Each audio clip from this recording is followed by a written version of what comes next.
वंदे मातरम, जय भारत, भाई राजीव दीक्षित अमर रहे। अखंड भारत स्वाभिमान का एक लक्ष्य है कि भारत के प्रत्येक जिले में आने वाले 16 वर्षों में गुरुकुलों की स्थापना करना। इसी कड़ी में आज हमें बड़ी सफलता मिली है। हरियाणा राज्य के हिसार जिला के बुढ़ाक गांव में अखंड भारत स्वाभिमान के चौथे गुरुकुल के भूमि पूजन का कार्यक्रम पूरा किया जा रहा है। आप सभी कार्यकर्ताओं को निमंत्रण है। आप 1 बजे भूमि पूजन का कार्यक्रम प्रारंभ किया जाएगा और 3 बजे तक ये कार्यक्रम रहेगा, तो सभी साथी इस कार्यक्रम में शामिल हो सकते हैं।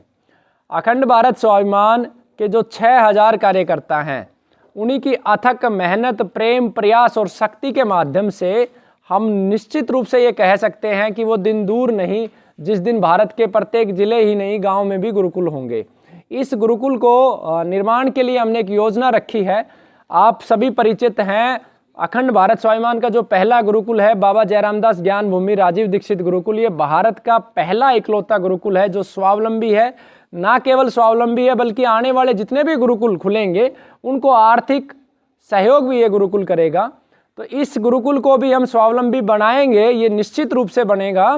लेकिन प्रारंभ में जो आरंभिक लागत है कंस्ट्रक्शन करने की, जो मिनिमम इंफ्रास्ट्रक्चर कॉस्ट है, पानी की व्यवस्था बनाने के लिए, गौमाता की व्यवस्था बनाने के लिए और बच्चों के लिए शिक्षा की व्यवस्था बनाने के लिए लगभग 10 लाख रुपए की हमें आवश्यकता है।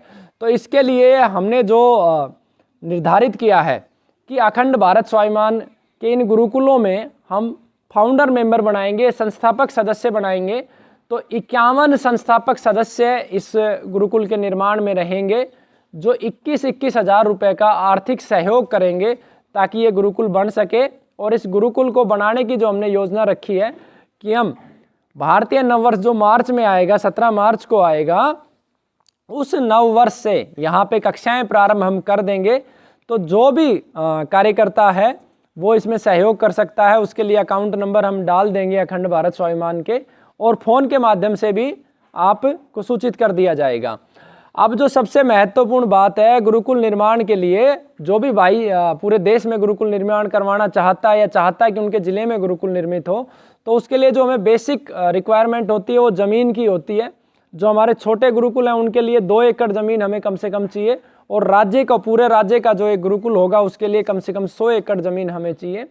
तो मैं धन्यवाद करता हूँ सुरेंद्र भाई का। सुरेंद्र भाई बुढ़ाक गांव के हैं और हमारे संगठन के बड़े ही कर्मठ सदस्य हैं।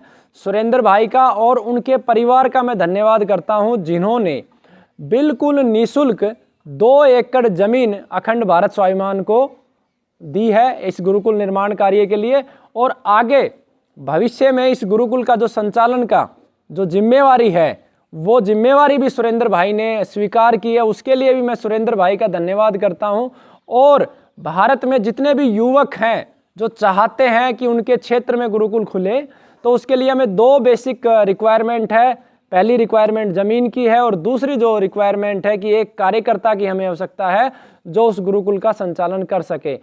कोशिश हमारी यही रहती है कि जो ज़मीन का दान दे उसी को उसका संचालक नियुक्त करें, ताकि वो अच्छे से इस गुरुकुल को चला सके, भावनात्मक रूप से जुड़े रहें। तो आप सभी साथी जो भी इस कार्यक्रम में पहुंच सके वो अवश्य पहुंचे, और जो इस गुरुकुल की नींव का पत्थर बनना चाहते हैं, यानी कि जो फाउंडर मेंबर बनना चाहते हैं, वो अवश्य 51 सदस्यों की हमें आवश्यकता है, वो इस कार्यक्रम में शामिल हों। और भी साथी जो इस चाहते हैं कि भारत में गुरुकुल खुले, दान के रूप में भी आप आहुति दे सकते हैं। वंदे मातरम, जय भारत, भाई राजीव दीक्षित अमर रहे।